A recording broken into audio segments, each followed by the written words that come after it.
آج ہم ایک ایسی زبردست فیلڈ کی بات کرنے والے ہیں جو ہماری زندگی کو ہر پہلو سے بدل رہی ہے، اور اس کا نام ہے بائیو ٹیکنالوجی۔ یہ وہ سائنس ہے جو جانداروں کو ہی استعمال کر کے ہماری دنیا کو بہتر بناتی ہے۔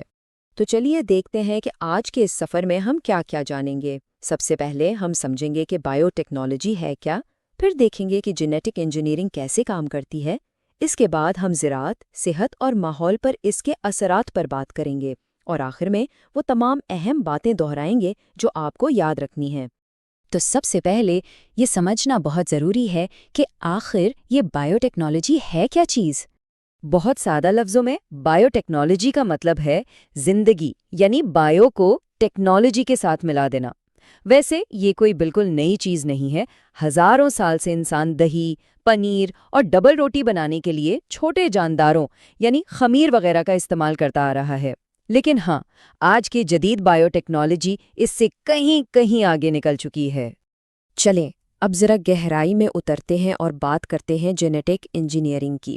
یہی وہ جدید ٹیکنیک ہے جو آج کی بائیو ٹیکنالوجی کی بنیاد ہے۔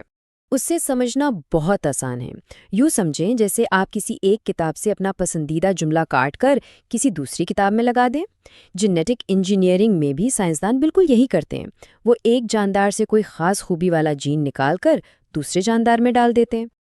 اب سوال یہ ہے کہ یہ کام ہوتا کیسے ہے؟ تو سائنسدان اس کام کے لیے اکثر بیکٹیریا کا استعمال کرتے ہیں۔ کیوں؟ کیونکہ بیکٹیریا کے اندر پلازمڈ نامی ڈی این اے کے چھوٹے چھوٹے گول دائرے ہوتے ہیں۔ انہیں نکالنا، کاٹنا اور ان میں نیا جین جوڑنا بہت آسان ہوتا ہے۔ یہ پلازمڈ ایک طرح سے جینیاتی ٹیکسی کا کام کرتے ہیں، جو مطلوبہ جین کو ایک جگہ سے دوسری جگہ لے جاتے ہیں۔ اور جب مطلوبہ جین اس جینیاتی ٹیکسی یعنی پلازمڈ کے ساتھ جڑ جاتا ہے تو اس نئے جوڑ کو ہم کہتے ہیں ریکمبیننٹ ڈی این اے۔ یہی وہ پیکج ہے جس میں ہماری نئی ہدایات موجود ہوتی ہیں۔ یہ پورا پروسیس ایک بہت ہی نپے تلے آپریشن کی طرح ہوتا ہے۔ پہلے مطلوبہ جین کو الگ کیا جاتا ہے، پھر بیکٹیریا سے پلازمڈ نکالا جاتا ہے۔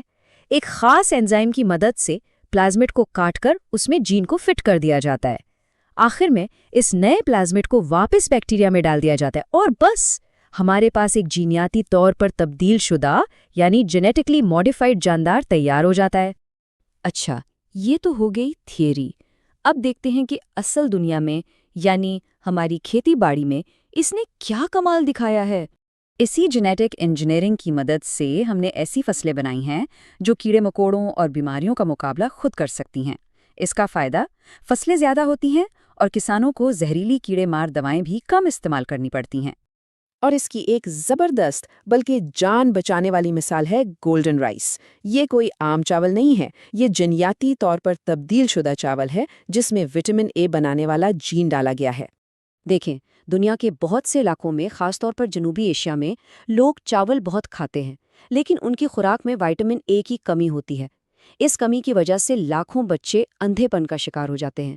سائنسدانوں نے اس مسئلے کا حل گولڈن رائس کی شکل میں نکالا، تاکہ لوگ جو خوراک کھا رہے ہیں اسی سے انہیں ضروری وٹامن بھی مل جائے۔ لیکن کہانی صرف کھیتوں پر ختم نہیں ہوتی۔ بائیو ٹیکنالوجی کا جادو تو ہماری خوراک اور صحت کے نظام میں بھی خوب چل رہا ہے۔ بالکل اسی ٹیکنیک سے اب ہم جانوروں کی نسلوں کو بھی بہتر بنا رہے ہیں تاکہ وہ زیادہ دودھ یا گوشت پیدا کر سکیں۔ اس سے ہماری خوراک کی ضروریات پوری کرنے میں بہت مدد ملتی ہے۔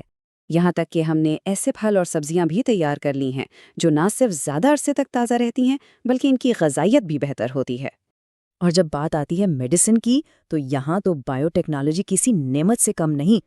سوچے ذرا، انسولین جو شوگر کے لاکھوں مریضوں کی زندگی ہے، آج انہی جینیاتی طور پر تبدیل شدہ بیکٹیریا کی مدد سے بنتی ہے۔ اس کے علاوہ ہیپیٹائٹس بی جیسی بیماریوں کی ویکسین اور کئی دوسری جان بچانے والی دوائیں بھی اسی ٹیکنالوجی کی دین ہے۔ اچھا، کھیتوں کی بات ہو گئی، صحت کی بھی، لیکن کیا یہ ہمارے سیارے کو صاف رکھنے میں بھی مدد کر سکتی ہے؟ جی بالکل۔ ہم نے ایسے خاص مائکرو آرگنزمز یعنی بہت چھوٹے جاندار تیار کیے ہیں جو آلودگی کو کھا جاتے ہیں۔ مطلب یہ گندے پانی کو صاف کرتے ہیں، تیل کے پھیلاؤ کو ختم کرتے ہیں اور ماحول کو نقصان پہنچائے بغیر کیڑوں کو بھی کنٹرول کرتے ہیں۔ یہ سمجھیں کہ یہ ہماری ماحولیاتی صفائی کی فوج ہے۔ چلیں اب جلدی سے ان تمام اہم باتوں کو دہرا لیتے ہیں جو امتحان کے لیے بہت ضروری ہیں۔ یہ آپ کا خلاصہ ہے۔ تو یاد رکھنے والی باتیں کیا ہیں؟ پہلی، جینیٹک انجینئرنگ کا مطلب ہے ایک جاندار سے جین نکال کر دوسرے میں ڈالنا۔ دوسری، جب جین پلازمٹ سے جڑتا ہے تو اسے ریکمبیننٹ ڈی این اے کہتے ہیں۔ تیسری، جس بیکٹیریا میں یہ نیا ڈی این اے ہوتا ہے وہ جینیٹکلی ماڈیفائڈ کہلاتا ہے۔ اور ہاں، یہ ٹیکنالوجی زراعت، صحت اور ماحول سبھی شعبوں میں انقلاب لا رہی ہے۔ تو ہم نے دیکھا کہ بائیو ٹیکنالوجی کتنی طاقتور چیز ہے۔ اس نے ہماری دنیا کو پہلے ہی بہت بدل دیا ہے، لیکن سوچنے کی بات یہ ہے کہ اگلے 20 سالوں میں یہ ہمیں کہاں لے جائے گی؟ اس کا جواب مستقبل کے سائنسدانوں کے ہاتھ میں ہے، یعنی آپ جیسے ذہین ذہنوں کے ہاتھ میں۔